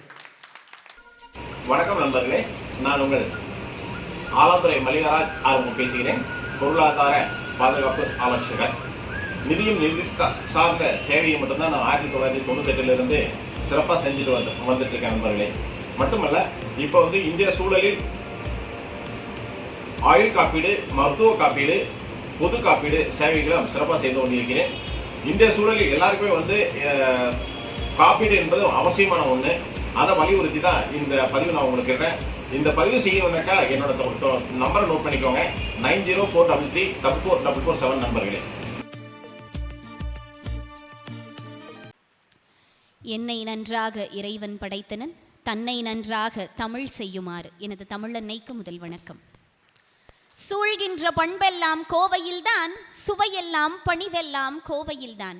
ஏனுங்க என்னங்க ஆமாங்க மானுங்க இருக்குதுங்க வேணுங்களா பிடிச்சிக்கோங்க, தேனெடுங்க கையெடுங்க சாப்பிடுங்க, நம்ம திருப்பூர் நெய்யுங்க சுத்தமுங்க. ஏனுங்க எழுந்தீங்க உட்காருங்க, ஏ பையா பாயாசம் எடுத்து போடு, அப்பப்பா கோவைக்கு விருந்து வந்தால் 6 நாள் பசியும் வேண்டும் வயிறும் வேண்டும், தப்பப்பா கோவைக்கு வரக்கூடாது சாப்பாட்டாலே சாகடிப்பாங்கப்பா என்று கண்ணதாசனால் புகழ்ந்து பாடப்பட்ட கொங்குமா நகரிலிருந்து பேசும் அனைவருக்கும் எனது மனமார்ந்த வணக்கங்கள். தமிழன் தொலைக்காட்சி நேயர்களுக்கும் இங்கு கூடியுள்ள அனைத்து ரசிக பெருமக்களுக்கும் இனிய ஆங்கில புத்தாண்டு நல்வாழ்த்துக்களோடு தலைப்பிற்குள் நுழைகிறேன். நடுவர் அவர்களே, இன்னைக்கான இளைஞர்களுக்கு நம்பிக்கை இருக்கா இல்லை வெறும் வெண்ணிக்கையா அப்படின்னு சொல்லி கேட்டிருக்காங்க. நடுவர் அவர்களே, சுதந்திரம் அப்படிங்கிற ஒரு விஷயம் நம்ம இந்திய நாட்டுக்கு பேசப்படும் போது வின்சென்ட் சர்ச்சில் சொன்னாராம், குண்டூசி தயாரிக்க கூட லாயக்கு இல்லாத மக்கள் இருக்கக்கூடிய நாடு இதுக்கு எதுக்கு சுதந்திரம்னு. அப்படி வின்சென்ட் சர்ச்சிலால் குண்டூசி தயாரிக்க கூட லாய்க்கு இல்லை என்று சொல்லப்பட்ட நாடுதான் இன்று அணு ஆராய்ச்சி சாதனையிலையும் செயற்கை கோள்களையும் 3வது இடத்தில் வெற்றிகரமாக பயணித்துக் கொண்டிருக்குன்னா அதற்கு காரணம் இந்திய இளைஞர்கள்னு தானே சொல்லணும். நடுவர் அவர்களே, அமெரிக்கா ரொம்ப வளர்ந்த நாடுன்னு நம்ம பேசிட்டு இருக்கோம். 300 ஆண்டுகளில் அவர்கள் அடைந்த வளர்ச்சியை நமது இந்தியா சுதந்திரம் பெற்ற வெறும் 60 ஆண்டுகளில் நடந்திருக்குதுன்னா, 60 ஆண்டுகள்ல வளர்ந்திருக்குதுன்னா இதற்கு காரணம் நம்பிக்கையான இளைஞர்கள் நம்மளிடம் இருக்கிறாங்கன்னு தானே நடுவர் அவர்களே. இவங்களுக்கு பெரிய பிரச்சனை என்ன தெரியுமா? வேலையில்லா திண்டாட்டம். இளைஞர்கள் எல்லாம் குடிபோதை மயக்கத்தில் இருக்காங்க. நடுவர் அவர்களே, ஏன் இது பெருசா தெரியுதுன்னா, நல்லதையெல்லாம் நாங்க விளம்பரப்படுத்திக்கல. நாங்க விளம்பரப்படுத்தாததுனாலயே என்னென்ன நல்லதுன்னு உங்களுக்கு தெரியலையே நடுவர் அவர்களே. அன்று உலக நாடுகள் முழுக்க முழுக்க முழுக்க கடல் வாணிபம் மூலம் இந்தியாவுக்கு வந்துச்சு. இந்தியாவில் வளங்கள் அதிகம். இந்தியாவில் இருக்கக்கூடிய வளங்களை நாங்கள் எடுத்துட்டு போகணும்னு சொல்லி உலக நாடுகள் அனைத்தும் இந்தியாவிற்கு வந்தது. இன்னைக்கும் உலக நாடுகள் அனைத்தும் இந்தியாவிற்கு வருது. எதுக்கு நினைக்கிறீங்க? எங்கள் இந்திய இளைஞர்களின் மூளை அவர்களுக்கு தேவைப்படுகிறது என்ற ஒற்றை காரணத்தினால் இந்திய நாட்டுக்கு இந்த உலக நாடு முழுக்க தேடி வருதுன்னா, அப்படிப்பட்ட இளைஞர்கள் கிட்ட நம்பிக்கை இல்லைன்னு எப்படி நடுவர் அவர்களை உங்களால சொல்ல முடியும்? ஸ்மார்ட் இந்தியா ஹேக்கத்தானுக்கு மோடி வந்தார், பேசினார்னு ஐயா சொன்னார் இல்லைங்களா? ஸ்மார்ட் இந்தியா ஹேக்கத்தான்ல போன வருஷம் நம்ம தமிழ்நாட்டை சேர்ந்த கல்லூரி மாணவர்கள் ஒரு ப்ராஜெக்ட் பண்ணாங்க. ரயில்வேஸ்ல போகும்போது கழிவறையில நம்மளுடைய மனிதர்களுடைய கழிவுகளை சேமிக்கிறதுக்கு ரொம்ப திண்டாடிட்டு இருந்தாங்க. ரொம்ப பிரச்சனைகள் இருந்துச்சு. கீழே ஒரு தகரமெல்லாம் போட்டு, ரயில்வே ட்ராக்கு கீழே ஒரு தகரமெல்லாம் போட்டு என்னென்னமோ பண்ணாங்க. அந்த கல்லூரி மாணவர்கள் எடை குறைவாக சின்னதா ஒவ்வொரு பெட்டியை அந்த கழிவறைகளின் கீழே பொருத்தலாம் அப்படின்னு ஒரு சின்ன ஐடியா கொடுத்தாங்க. அதை பேஸா எடுத்துக்கிட்டு ஒர்க் பண்ண ஆரம்பிச்சு அதை இம்ப்ளிமெண்ட் பண்ணி இந்தியாவில் இருக்கும் அனைத்து ரயில்களுக்கும் அந்த ப்ராஜெக்டை இம்ப்ளிமெண்ட் பண்ணி அந்த சிஸ்டத்தை கொண்டு வந்திருக்காங்கன்னா, அப்படிப்பட்ட இளைஞர்கள் நமது தமிழ்நாட்டு இளைஞர்கள். அப்படிப்பட்ட இளைஞர்களிடம் நம்பிக்கை மட்டும்தான் இருக்கிறதுன்னு தானே நடுவர் அவர்களே நான் சொல்லணும். நடுவர் அவர்களே, உங்க காலகட்டத்தில் உங்க காலகட்டம் சொல்ல, எங்களுக்கு முன்னாடி தலைமுறையில் 25 வயசுல கல்யாணம் பண்ணுவாங்க நடுவர் அவர்களே. கால்கட்டு என்ற ஒரு வார்த்தை இருந்தது. படிக்கலையா, ஊர் சுத்திட்டு இருக்கானா, பெரியவங்களுக்கு ஒழுங்கா கட்டுப்பட்டு நடக்கலையா, வேலைக்கு போகலையா, அவனுக்கு கால் கட்டுன்னு ஒரு வார்த்தை இருந்துச்சு நடுவர் அவர்களே. பெண் வீட்டுல சீதனம் கொடுத்து கல்யாணம் பண்ணாங்க, வேலையும் மாப்பிள்ளைக்கு ரெடி பண்ணி கொடுத்தாங்க. இன்னைக்கு அப்படியா? யூஜி பிஜி கண்டிப்பா படிச்சாதான் அவனுக்கு பொண்ணு. இதை தாண்டி அவன் வேலை செய்யணும், சொந்த வீடு வாங்கணும், பெற்றோர்களுடைய மருத்துவ செலவை கவனிக்கணும், இதையெல்லாம் கூட பிறந்த அக்கா தங்கச்சிகளுக்கு கல்யாணம் பண்ணி வைக்கணும். எல்லாத்தையும் செஞ்சுட்டு 30-32 வயசுல கல்யாணம் பண்றான் பாத்தீங்களா? அப்படிப்பட்ட இன்றைய சமுதாய இளைஞர்கள் கிட்ட தான் அதிக நம்பிக்கை இருக்குன்னு நான் சொல்றேன். நடுவர் அவர்களே, எப்பயுமே நம்ம ஊர்ல தென் மாவட்டங்கள்ல தமிழ்நாட்டில் அதிகமா பெண்கள் நிறைய பிறந்துட்டா, தொடர்ந்து பெண்கள் பிறந்துட்டே வந்தா போதும் பொண்ணு அப்படின்னு பேர் வைப்பாங்களாம், இல்லைன்னா வேண்டாம் அப்படின்னு பேர் வைப்பாங்களாம். அப்படி பேர் வச்சா அடுத்தது பையன் பிறக்கும் அப்படிங்கிற ஒரு நம்பிக்கையில். அப்போ ஒரு குடும்பத்தில் மொதல் பொண்ணு பிறந்துருச்சு, 2வது பொண்ணுக்கு அவங்க வீட்டில் வேண்டாம் அப்படின்னு ஒரு பேர் வைக்கிறாங்க. அந்த பொண்ணுக்கு சின்னதுலலாம் ஒன்றும் தெரியல, ஒரு 5-6 வயசு, ஸ்கூலுக்கு போகுது, அப்படியே விளையாடிட்டு வந்துருச்சு. ஒரு 10-11 வயசு போகும்போது அங்கே இருக்கிறவங்கெல்லாம் அவனுடைய தோழிகள் எல்லாம் கொஞ்சம் கிண்டல் பண்ணுறாங்க. வேண்டான்னு ஏன் உனக்கு பேர் இருக்குது அப்படின்னும் போது அந்த பொண்ணு வீட்டில் வந்து கேட்குது, ஏன்பா எனக்கு மட்டும் வேண்டான்னு பேர் வச்சிங்க, நம்ம பேர் மாற்றிக்கலாம். உடனே அவங்க அப்பா சொல்கிறாரு, நீ காலேஜ் போ, நான் மாற்றி தரேன். காலேஜ் போச்சு. உடனே அவங்க அப்பா, நீ வேலைக்கு போ, இந்த மாதிரி சொல்லிகிட்டே இருக்கார். அந்த பொண்ணு இன்ஜினியரிங் படித்து முடிச்சுட்டு கேம்பஸ் இன்டர்வியூவில், அது ஒரு சின்ன கிராமம் அந்த பொண்ணு படித்தது, அந்த கிராமத்திலேயே ஜப்பானில் வேலைக்கு போகிற முதல் பெண் அந்த பெண் தான். வருஷத்துக்கு 24 லட்சம் சம்பளம். ஒரு வருஷத்துக்கு 24 லட்சம் அந்த பொண்ணுக்கு சம்பளம். அந்த கிராமத்துலேயும் அந்த பொண்ணுக்கு தான் அப்படி ஒரு வேலை கிடைக்குது. இப்போ அவங்க அப்பா கேட்குறாரு, அம்மா நீ வந்து இப்போது வெளிநாட்டுக்கெலாம் போகிற, ஜப்பான் போகிற, நம்ம ஊர் பெருமையை காப்பாற்ற போகிற, 24 லட்சம் சம்பளம் வாங்குற, இப்போ உன் பேரை மாற்றிக்கலாமா? வேண்டாம்ப்பா. உங்களுக்கு எதனால் என் பேரை வேண்டான்னு வச்சிங்களோ அதே பேரோட நான் ஜப்பானுக்கு போகிறேன், அதே பேரோட நான் சம்பாதிக்கிறேன். என்னைய வேண்டாம் வேண்டாம் வேண்டான்னு சொன்னவங்க எல்லாருமே எனக்கு வேண்டாம் வேண்டாங்கிற பேர் மட்டும் எனக்கு போதும்னு அந்த பொண்ணு அங்கே போச்சு. இதில் ஒரு பெரிய விஷயம் என்ன தெரியுங்களா? அந்த கிராமத்தில் பெண்களின் நல உதவி திட்டத்திற்கு வேண்டாம் என்ற அந்த பெண்ணின் பெயரை வைத்திருக்கிறார்கள் என்றால், இப்படிப்பட்ட இளைஞர்களின் நம்பிக்கையோடு தான் நம்மளுடைய நாடு செயல்பட்டு கொண்டிருக்கிறது. நடுவர் அவர்களே, வாய்ப்பளித்தமைக்கு நன்றி பாராட்டி விடைபெறுகிறேன். நன்றி, வணக்கம். ரொம்ப அருமையாக பேசியிருக்காங்க. இளைஞர்கள் எந்த தூரம் நம்பிக்கையோடு இருக்காங்க, அன்னைக்கு கண்ட கனவை இன்றைக்கி அவன் நனவாக்கலையா அப்படின்னு அவங்க பேசியிருக்காங்க. இதுக்கெல்லாம் வந்து பதில் சொல்லணும்னா அது பச்சை கலர் சட்டை போட்டவரால் தான் முடியும். வாங்க, பெரும் மதிப்பிற்குரிய அன்பு தம்பி அவர்களை அழைக்கிறேன். வாங்க. நம்ம நாட்டில் வறுமை கோட்டு கீழே இருக்கிறவங்களாம் நிறைய பேர் இருக்காங்க. அதே மாதிரி தான் சாதிக்க முடியாத, சாதிக்காத இளைஞர்கள், அதை நோக்கி போகிற இளைஞர்களை பற்றின ஒரு கவலையுமே இல்லாமல் வெறும் சாதிச்சு யார் உயர்ந்த இடத்துல இருக்காங்களோ அவங்கள பற்றி மட்டுமே பார்த்து பேச வந்திருக்காங்க. நான் அப்படி இல்லைங்க ஐயா. ஏன் இப்போ இந்த நிலைமையில் இருக்கேன்னா, எனக்கு கீழே இருக்கிறவங்கள பற்றி மட்டுமே நான் பார்க்குறேன். எனக்கு மேலே இருக்கிறவங்க உயர்ந்துட்டாங்க, அவங்க இன்னி என்ன பண்ணாலும் பண்ணாட்டியும் அவங்க மேலே போயிடுவாங்க. இன்னி அவங்கள பற்றி நான் பேசியோ அக்கறைப்பட்ட காரியம் இல்லை. ஆனால் எனக்கு கீழே இருக்கிறவங்க யார் பார்க்கணும்? நான் தான் பார்க்கணும். அதனால தான் இந்த டாப்பிக்கை எடுத்து நான் பேச வந்திருக்கேங்க ஐயா. இப்போ இருக்கிற இளைஞர்கள் பணம் மற்றும் புகழ், இது 2 பின்னாடி தான் ஓடிட்டு இருக்காங்க. உண்மையா இல்லையா நீங்களே சொல்லுங்கள். உங்கள் வீட்டு பக்கத்துலேயே ஆகட்டும், இல்லை நம்ம வீட்லேயே ஆகட்டும், இந்த 2 விஷயம், யூடியூப், இன்ஸ்டாகிராம், சோஷியல் மீடியாஸ், எல்லா பிளாட்ஃபார்மும் சரி, இதில் இப்போ அதிகமான இன்ஃப்ளூயன்சர் வந்துட்டாங்க. ஏன்? புகழ் வந்து தன்னோட கண்ணை மறைக்குது. அந்த புகழை வச்சு நீ என்ன பண்ண? நாட்டுக்கு என்ன பண்ண? வேற யாருக்காவது என்ன பண்ண? நீ சொல்லு. புகழ் எப்படி வருது? ஒரு பெண்மணி ஆகட்டும், ஒரு ஆண் ஆகட்டும், அழகாக இருந்தால் அவங்களுக்கு ஃபாலோவர்ஸ் ஜாஸ்தியாகுது. உண்மையாக உருண்டு புரண்டு ஒருத்தர் ப்ரொமோஷன் பண்ணிட்டு இருப்போம் ஒரு கடைக்கு, திரும்பி கூட யாருமே பார்த்துருக்க மாட்டாங்க. ஆனால் ஒரு அழகான பெண்மணி வந்துட்டா அதுக்கு பின்னாடி போயிருங்க. ஐயா, நடுவராக நீங்கள் அமர்ந்திருக்கீங்க, நீங்கள் எவ்வளோ சாதனைகள் படைச்சிருப்பீங்க, நீங்கள் எவ்வளோ அற்புதமான ஒரு ஸ்பீச் கொடுத்துருப்பீங்க, எவ்வளோ புக்ஸ் எழுதிருப்பீங்க. நயன்தாரா ஒரு அரங்கத்துக்கு வராங்க, நீங்கள் ஒரு அரங்கத்துக்கு போறீங்க, யாருக்குங்க ஐயா நிறைய வரவேற்பு இருக்கும்? ஐயா உங்கள்கிட்ட தான் கேட்குறேன். சங்கடமாக இருந்தாலும் மரியாதை இருக்கும். நயன்தாராவை பார்க்கறதுக்கு 60 வயசுக்கு மேலே இருக்கிற முதியவர்கள் போவாங்களா, இளைஞர்கள் போவாங்களா? இளைஞர்கள் தான் போவாங்க. உங்களை பார்க்கறதுக்கு யாருங்க ஐயா வருவா? என்னங்கய்யா? உங்களை பார்க்கறதுக்கு யாருங்க ஐயா வருவா? தமிழ் அறிஞர் இருக்காங்களே, இந்த மாதிரி ரசிக பெருமக்கள் எவ்வளோ பேர் இருக்காங்க சார். அவ்வளோதாங்க ஐயா. சிம்பிளாக சொன்னால் அந்த மாதிரி இளைஞர்களை பற்றின சங்கடத்தில் தான் நான் இந்த மாதிரி எண்ணிக்கைங்கிற பேச வந்திருக்கேன். எனக்கும் நம்பிக்கையே இருக்கணும் தான் ஆசை. இப்போ நான் ஒரு இளைஞராக இருக்கேன்னா இந்த நாட்டுக்கு நான் ஒரு நம்பிக்கையான இளைஞனாக இருக்கணும், அதுதான் ஆசை. ஆனால் என்னால் இருக்க முடியும். நயன்தாராவை என் கூட கம்பேர் பண்ணி பார்த்தீங்களா, அதுக்காகவே உங்களை பாராட்டுறேன் சார். சார், எங்களை பொறுத்த வரைக்கும் நயன்தாரா உலக அழகினா நீங்கள் எங்களுக்கு அழகன் சார், எதுவுமே குறைச்சல இல்லை சார். இல்லை, எனக்கு கூட என் கல்யாண கேசட்டை ஓடிடியில் விற்கணும்னு தான் ஆசை, வாங்க மாட்டேங்கிறாங்க யாரும். இப்போ இருக்கிற இளைஞர்கள்ட்ட சமூக பொறுப்பு இருக்கா இல்லையா? எல்லாருமே சொல்கிறாங்க, பிள்ளைங்க வண்டி ஓட்டிகிட்டு போகிறாங்க, பிள்ளைங்க அப்படி போகிறாங்க. வயசான ஒரு முதியவர் ரோட்டில் வண்டி ஓட்டிகிட்டு போகிறப்ப இந்த சைடு 4 இளைஞர்கள் போனால் அந்த முதியவர்னால நிம்மதியாக வண்டி ஓட்டிகிட்டு போக முடியுமா? அவர் இப்படி போவார், நடுவில் ஒருத்தர் விடுவோம், இங்கே ஒருத்தர் விடுவோம். கேட்டால் ரேஸுங்கிறாங்க. நிம்மதியாக ஓட்டிட்டு போக முடியுமா? சமூகத்துக்காக இன்று இருக்கிற நிலை இளைஞர்கள் என்ன பண்ணியிருக்காங்க? ஒன்றுமே பண்ணது கிடையாது. அந்த ஏக்கத்தில் தான் நான் இது டாபிக் பேச வந்திருக்கேன். அடுத்தது, இப்போ இருக்கிற இளைஞர்கள் சீக்கிரமாக டிப்ரெஷன் ஆயிடுறாங்க. ஆமாவா இல்லையா? சூசைட் கவுண்ட் இப்போ இருக்கிற இளைஞர்கள்ட்ட ஜாஸ்தியாக இருக்குது. நீங்கள் சொன்னீங்க டீச்சர் திட்டுனா சூசைட், மார்க் கம்மியானா சூசைட், பிஸ்னஸ் லாஸா சூசைட், கடன் வாங்கினா சூசைட், தேவையில்லாமல் ஆன்லைனில் போய் ஏதோ கேம் விளாட வேண்டியது, காசை கொடுக்க வேண்டியது, காசு வரலையா சூசைட். ஏன் இப்போ இருக்கிற இளைஞர்கள்ட்ட அந்த ஒரு மன தைரியம் வர மாட்டேங்குது ஐயா? அது எதனால?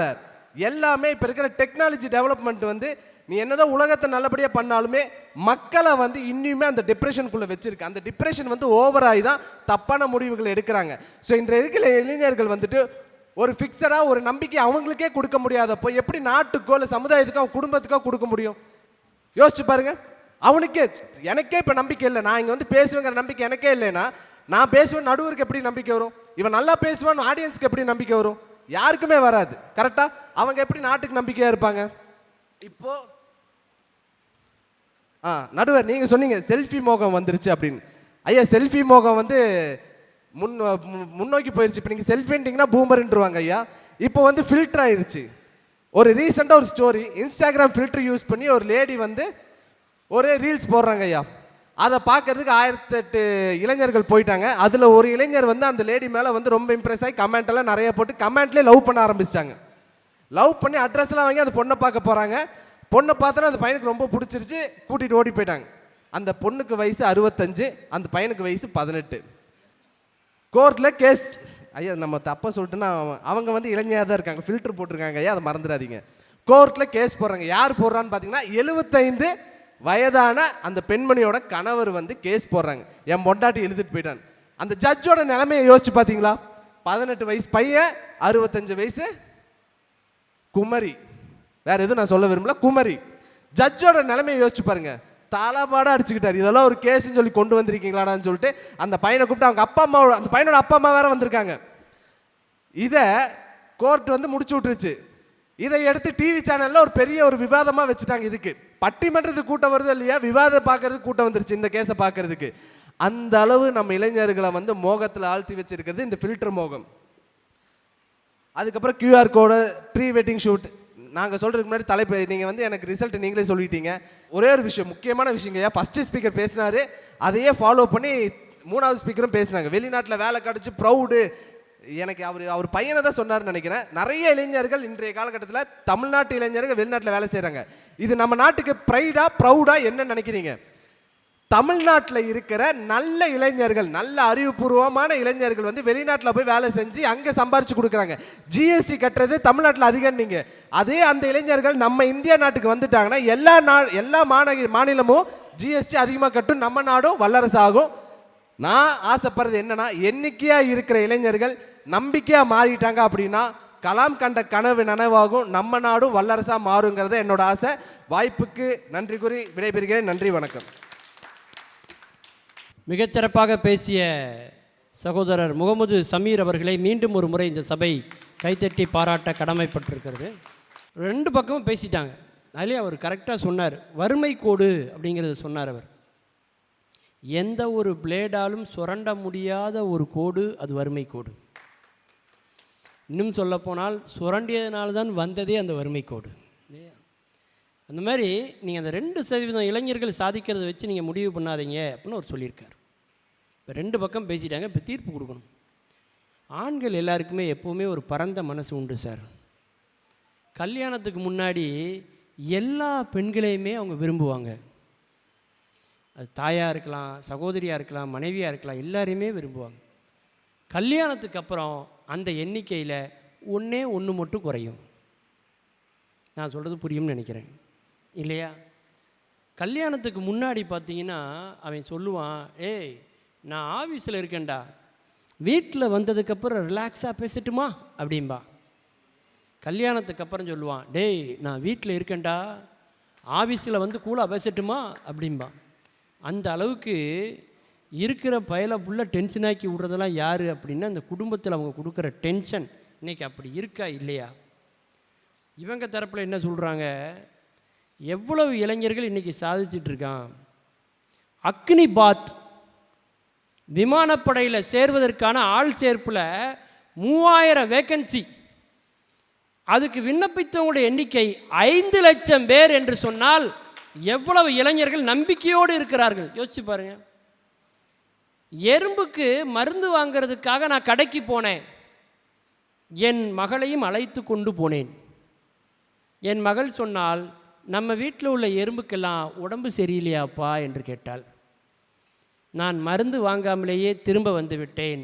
இந்த உலகத்தில் எல்லோருமே குழந்தைகளாகவே இருந்தால் எவ்வளவு நன்றாக இருந்திருக்கும்.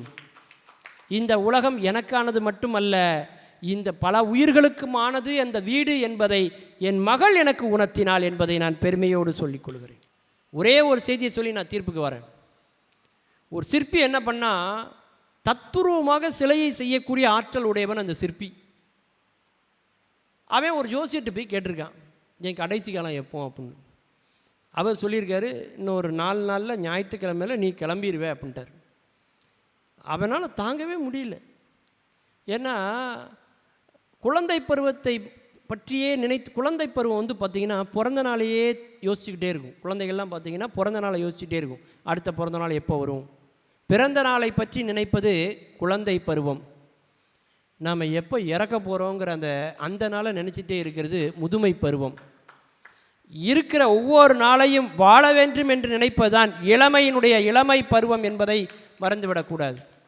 அவனுக்கு கடைசி டேட்டு தெரிஞ்சதுனால அவன் குழம்பி போயிருந்தான். ஆனால் ஒரு முடிவு பண்ணான், எப்படி நம்ம உயிரை யம தர்மர்கள் எடுக்கிறாங்கன்னு பார்ப்போம் அப்படின்னு என்ன பண்ணான், அவனை போலவே தத்துருவமாக 2 சிலைகளை அவன் வடித்தான்.